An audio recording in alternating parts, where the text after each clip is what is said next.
up, all my fight fans? So I heard something interesting recently, something regarding George St. Pierre. How if George St. Pierre was around today, that he wouldn't be able to survive or be able to handle some of the fighters in the welterweight division today. Guys like Kobe Covington, Kamar Usman, Leon Edwards, Hamzat Chimaev, possibly. I believe Jorge Masvidal had mentioned that on Joe Rogan's podcast. And I gotta strongly disagree. Now, yes, there is MMA evolution, and yes, the opponents compared to the George St. Pierre had faced to the opponents today are much different. Yes, absolutely, because the game evolves. MMA is always evolving. MMA is coming up with new fighting styles, new different techniques, and just it's definitely evolved a lot since the early 90s. Back in 93, I believe, is when the UFC first came around. UFC 1, if possible. Well, probably not UFC 1, but around that time frame, that's when UFC was really becoming something out there. And yeah, it's just become something way bigger than we ever anticipated. And if you got, like I just said, 1993, that's how long ago UFC's been around. And if you really think about it, it really hasn't been that long. UFC is only 30 years old right now. You look at boxing, you look at football, you look at baseball, these things are close to hundreds of years, if not longer.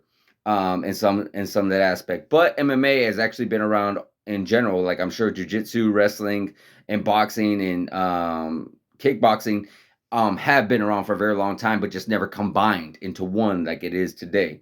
But whatever that may be, needless to say, yeah, the game has evolved a lot. So yes, the opponents and the difficulties and the challenges have definitely raised a much more higher than when George St. Pierre was. You look at George St. Pierre's record, look at BJ Penn, Matt Hughes, Josh Koscheck, John Fish, Thiago Alves, Dan Hardy. I could go on all day. Yeah, some of those opponents were very difficult, very challenges, but they were the best at that time. Now, would they be able to handle the opponents today? You know what? We don't know, because that's fair to say. Now, if you 100% just go like, yeah, take those opponents that George St. Pierre and put them in there, including George St. Pierre, and put them with today. Skip the evolution, just take them and put them in this time frame, then yeah, of course they won't survive. But the thing is, everybody evolves. Even George St. Pierre's opponents would have been able to handle, and George St. Pierre would have been able to handle the welterweights of earlier years, prior to that. When George St. Pierre was around and doing the thing from like 2010, 2008, 9, 10, and such like that. If he was around in 2005 when they were doing that, I'm sure that they would have been even more dangerous, which they actually were. George St. Pierre is coming from a very, very in the very beginning. George St. Pierre was around in the beginning, in the early stages of the MMA, not the very, very beginning, but still. So, and you also got to remember, when it came to MMA, when it came to the training sessions and when it came to the evolution, you got to go back in time, back to the early 2000s. How many organizations out there were, like, how many training gyms were there available? There really weren't very many available out there. There weren't very many like they are today. You go to every corner, you go to every street, you'll see jiu-jitsu, you'll see boxing, you'll see Muay Thai, you'll see an MMA gym. You see these things everywhere. Back in the earlier days, you were very lucky to find those. And you had to drive further out to find those. And you had to find yourself a really good training gym, to really build up your technique and your skill. So it's not like today where these fighters have that access, like the other fighters didn't have that access back in those days. So that's one thing you got to take into account. Two, George St. Pierre, to say that he won't be able to handle that is 100%, false, because George St. Pierre would be able to handle that. Why? Not because if we look at his techniques and skills and who he faced really doesn't matter, because that's what they had at that time. That's who we saw as the best at that time. But now, if you compare it, yeah, maybe they are not as good, but because of the way the sport has evolved and because the way things have grown into the sport, you still can't really say that now. That's why it's very bad to say like, oh, well, this baseball players would beat those baseball players back in the day.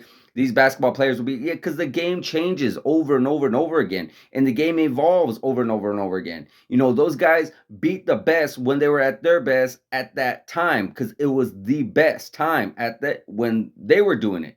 Now today is the best time when they are doing it. So you can't really compare one to the other. George St. Pierre would be able to handle every single person. Why? Because not because of what the skills that he has then, it's because of his training methods, because of who he was, the workhorse that he was in the training room. The guy didn't go to some one gym and just train there. He didn't go to one team and just train with his team training partners. He went everywhere. The guy went to New York. The guy went to Canada, where he's actually from. The guy went to LA to train boxing with Freddie Roach. The guy went to New York to train with the Gracies and such like that. The guys literally went to Thailand to train better kickboxing and such. He has brought in some high level experts to really get good at the game. And that's something that George St. Pierre would do today. And he would have done continually if he was still around. If he was still around and actually doing where he was actually in the welterweight division, I promise you he would have evolved, he would have developed, and he would have been able to become as good as he is then, even better now. Because he would have seen like, hey, I need to get better at this. I need to train better at that. George St. Pierre is not someone that's just going to get beaten and then think, hey, you know what? It was just a bad night. He's going to go back and look at it. I remember when he tried to submit Dan Hardy and, being the perfectionist that he is, he couldn't submit him with that armbar. So what he do, instead of celebrating the win, he went in the back room and started looking at it. He started training at it. He started trying to figure out, hey, what did I do wrong? What can I do to get better at this so I can submit him? That is what George St. Pierre was, and that's why he is considered the GOAT. He is considered the greatest of all time in most people's eyes, because it was just something that he was. He was just a pure mixed martial artist, hands down. There's no ifs, ands, or buts about it. You put him in there with someone like Hamza. Yeah, would he have a bigger size and bigger strength advantage? Possibly, but then who knows? Maybe George St. Pierre would have been able to, take away some of his skills and his tactics away from him and be able to use his own. And that's what George St. Pierre did. He saw Josh Koscheck, who is a high level wrestler, but that was really his only thing that he had. But still, nonetheless, he wasn't able to do anything like that with George St. Pierre, who George St. Pierre has next to no wrestling. He is trained wrestling, but he doesn't have those, the resume of Josh Koscheck or Johnny Hendricks. He doesn't have the jiu-jitsu resume of a Jake Shields or a BJ Penn. He didn't have all these striking resumes like you would see from like Thiago Alves, and a high grappling resume like John Fitch and everything. He had all these guys who had a higher level than George St. Pierre did. If you looked at their resumes and on paper, it looked like these are the things that they should be able to do and use against George St. Pierre and beat him. No, George St. Pierre used all that and beat them with that. So I'm telling you right now, if George St. Pierre was here now, he'll be able to look at his opponent. He'll be able to download his opponent. He'll be able to see what his opponent's good at, what his opponent's weak at. And before you know it, he's in there with them. And you're going to be like, whoa, I can't believe it. And that's what kind of fighter George St. Pierre was. It's just 100%, I truly feel like. So, answer the question is, would George St. Pierre survive with the welterweights today? I strongly feel he would. But let me know in the comments, guys, on what you think about that. Do you think he would, or do you think he wouldn't? Let me know what you guys think. Like, subscribe, hit that notification button, and I'll see you guys in the next video.